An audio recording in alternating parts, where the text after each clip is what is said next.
اور وہ ہے بھائیو، رچرڈ ڈاؤکنز نے اعتراض کیا ہے پرٹیکولرلی جو مسخ شدہ پرورٹڈ قسم کی مذہبی نیچر ہوتی ہے. اب آپ خود سمجھ جائیں گے، یعنی کہ علماء کی کیٹیگری کو، کہ ان کا پورا زور گیٹ اپ کے اوپر ہوتا ہے، لیکن اخلاقی اقدار ان کے بالکل نچلے درجے کے ہوتے ہیں.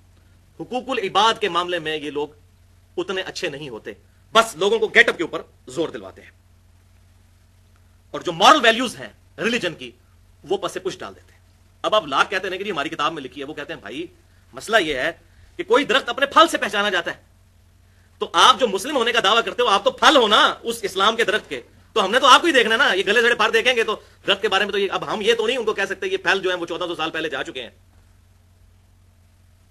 تو کتنا شرم کا مقام ہے. اور بلکہ یہ کتاب پڑھ کے تو یقین کریں مجھے اپنے بارے میں بھی بڑا خوف لاحق ہوا کہ ہم کہیں اسلام کے لیے ہرڈل تو نہیں بن گئے ہوئے. یعنی اگر ایک غیر مسلم ہمارے کریکٹر کو اسٹڈی کرتا ہے وہ کیا سوچے گا. گندگی ڈالتے ہیں ہم لوگ اوپنلی سڑکوں کے اوپر، جہاں چاہیں گے چھلکا پھینک دیں گے. وہاں یہ لوگ نہیں کرتے، ایسے لوگوں کا خیال کرتے ہیں. اب یہ جو مورل ویلیوز اور اخلاقی اقدار ہیں بیسیکلی، اب ایک عام آدمی کو تو اس کے ساتھ غرض ہے آپ ماتھا گھسا دیں نمازیں پڑھ کے، اس سے مجھے تو کوئی فائدہ نہیں ہے. آپ کی اخلاقیات سے میں متاثر ہوں، برے اخلاق سے یا اچھے اخلاق سے، تب اس کا نفع نقصان مجھے پہنچے گا. اور اسی طریقے سے یہ جو مسخ شدہ جو مذہبی نیچر ہے، لوگوں پر کفر کے فتوے لگانا اور یہاں تک کہ قتل کر دیا جائے ان کو، ایک عام مسلمان کو جو کلمہ گو ہے، میں کہتا ہوں چاہے اس میں جتنی بھی مرضی بڑی خرابی پائی جاتی ہے، کسی انسان کی جان لینے کا حق اللہ تعالیٰ نے کسی کو نہیں دیا. سورۃ المائدہ میں اللہ تعالیٰ نے فرمایا کسی ایک انسان کو مارا پوری انسانیت کا قتل ہے. اور ایک مسلمان اسلام کے نام پر دوسرے مسلمان کی جان لے لے، یہ کون سا اسلام ہے؟ اور ظلم کی انتہا ہے کہ اب پاکستان کے اندر 2014 میں ہم یکم مارچ کے دن بیٹھے ہوئے ہیں یہاں پہ، پولیو ٹیموں کے اوپر حملے ہو رہے ہیں. یہ کون سا اسلام ہے؟ جبکہ ہم نے ڈیکیز کی اسٹڈی کے بعد یہ بات لرن کر لی ہے کہ پولیو ایک ایسا مہلک مرض ہے کہ ویکسینیشن کے بغیر اس کا علاج نہیں ہے. لوگ معذور ہوئے پڑے ہیں، دیکھ لیں، پوری زندگی کے لیے پورے خاندان ڈسٹرب ہے. اور پھر جناب اب حتیٰ کہ امام کعبہ کو کانفرنس کروانی پڑی ہے. میں کل ٹی وی پہ دیکھ رہا تھا، اس نے فتویٰ دیا کہ جناب یہ پولیو ٹیموں پہ حملہ نہ کریں، پولیو کے قطرے پلانا کوئی غیر شرعی نہیں ہے. یعنی ان کا اسلام آپ دیکھیں کہاں پہ آ کے رکا ہوا ہے. ان سے پوچھیں کہ ایمانداری سے بتاؤ پچھلے سال میں کتنی نمازیں فجر کی آپ نے تکبیر اللہ سے پڑھی ہیں جو اسلام کی بنیاد ہے. اور اس طرح اسلام کا امیج غلط، پھر خودکش حملوں کے ذریعے عوام الناس کو نشانہ بنانا. ٹھیک ہے، اس میں یہ بات بھی صحیح ہے کہ امریکہ بھی اپنے مقاصد کی خاطر یہ کام کر رہا ہے، لیکن ہم بھی پاکستان میں بھائی رہتے ہیں، ہمیں بھی پتہ ہے اس وقت ہمارے ملک کے اندر کیا ہو رہا ہے. جتنا مرضی پردہ ڈالیں تو حقائق تو سارے کے سامنے. یہی معاملہ جو ہے کرسچینٹی کے اندر بھی رچرڈ ڈاؤکنز نے آبزرو کیا کہ کیتھولک اور پروٹیسٹنٹ وہاں پہ لڑتے ہیں ایک دوسرے کے خلاف قتل کے فتوے، جس طرح یہاں پر شیعہ سنی کی بنیاد پہ ایک دوسرے کو قتل کیا جا رہا ہے. ابھی میں وہ رپورٹ سن رہا تھا کہ یہ جو پاکستان کے طالبان ہیں ان کے 50% جو گروپس ہیں ان کے امیر لشکر جھنگوی کے ایکس بڑے بڑے مجاہدین ہیں. اور لشکر جھنگوی ہم سے کوئی بھولا ہوا ہے جو سوائے دیوبند کے دنیا کے ہر مسلمان کو کافر سمجھتے ہیں علی الاعلان.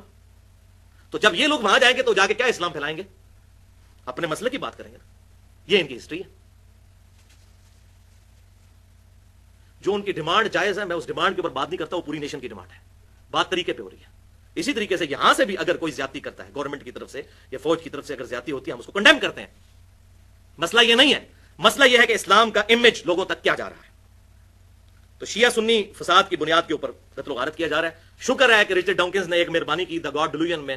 اس کو مہربانی اس لیے کرنی پڑی کہ اس کا اپنا نام بیچ میں آ رہا تھا کہ جب لوگوں نے اعتراض کیا کہ آپ کہتے ہیں جی ایتھیسٹ جو ہیں بڑے اخلاقی لوگ ہیں، تو دنیا میں 2 بڑے ایتھیسٹ جو ہیں انہوں نے تو لاکھوں نہیں کروڑوں لوگ قتل کیے ہیں. نمبر 1 ہٹلر اور دوسرا اسٹیلن، جرمنی اور رشیا، ان دونوں کے جنرل پیرلل میں جنگ عظیم دوم کے اندر جو کچھ ہوا. تو اس نے کہا کہ بھائی یہ 2 جو ہیں ہم ان کو کنڈیم کرتے ہیں، یہ سارے ایتھیسٹ کی ریپرزنٹیشن نہیں ہو سکتے. تو ہم بھی کہتے ہیں جو لوگ اسلام کے چہرے پر بدنما داغ بنے ہوئے ہیں یہ اسلام کے ٹرو ریپرزنٹیٹو نہیں ہے. جس طرح یہ کہتے ہیں جی ہٹلر اور اسٹیلن نہیں ہے، تو ہم کہتے ہیں یہ لوگ بھی ریپرزنٹیٹو نہیں ہے اسلام کے.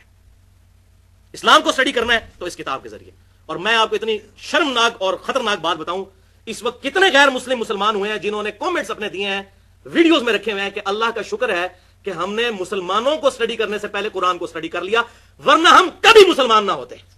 اور میں بھی آپ کو کہتا ہوں میں بھی کبھی مسلمان نہ ہوتا اگر غیر مسلم ہوتا، اگر ان کے کرتوت دیکھتا کہ ایک دوسرے کو قتل کر رہے ہیں یہ لوگ. حقیقت ہے. وہ کہتے ہیں شکر ہے قرآن اسٹڈی کر لیا. وہی بات آپ صلی اللہ علیہ وسلم کی بخاری اور مسلم کی کہ اللہ نے ہر نبی کو ایک معجزہ دیا تھا، ایمان لانے والے لوگوں کی تعداد ڈیپینڈ کرتی تھی اس معجزے پر. مجھے اللہ نے وہی کا معجزہ دیا ہے. آپ صلی اللہ علیہ وسلم کو پورا رلائے اس کتاب کے اوپر تھا کہ یہ کتاب دنیا پہ میرا خلیفہ ہے. الحمدللہ. اور اس سے بھی بڑھ کر پھر جو خاص قسم کے مذہبی لوگ ہیں ان کے کریکٹرز آپ دیکھ لیں.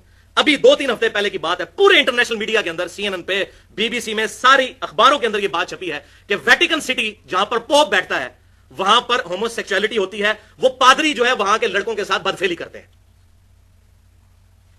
تو دا گاڈ ڈیلوژن تو لکھے گا نا رچرڈ ڈاکنز, وہ کہے گا یہ ہے ریلیزم کہ لبادے اڑے ہوئے اخلاقیات کے اور ویٹیکن سٹی میں بیٹھ کے جو مرکز ہے کرسچینٹی کا, تقریباً سمجھ لیں آپ 1.5 ارب لوگوں کا, پروٹیسٹنٹ کو نکال دیں تو 1.5 ارب لوگوں کا, وہاں پہ یہ کرتوت ہو رہے ہیں. اور پاکستان میں اور انڈیا اور بنگلہ دیش میں جو ہمارے مولوی بچوں کے ساتھ کر رہے ہیں مدرسوں میں, وہ تو آپ کو بتانے کی ضرورت نہیں ہے. ویٹیکن سٹی کو تو چھوڑے, ادھر تو جگہ جگہ ویٹیکن سٹی بنا ہوا ہے. اسی لیے لوگوں نے آپ بچوں کو مدرسوں میں داخل کروانا چھوڑ دیا ہے. دن کے وقت بھیجتے ہیں, شام کو واپس لے آتے ہیں, بھائی رات نہیں وہاں گزارنے دینی. تو یہاں بھی وہی صورتحال بنی ہوئی ہے والعیاذ باللہ تعالی.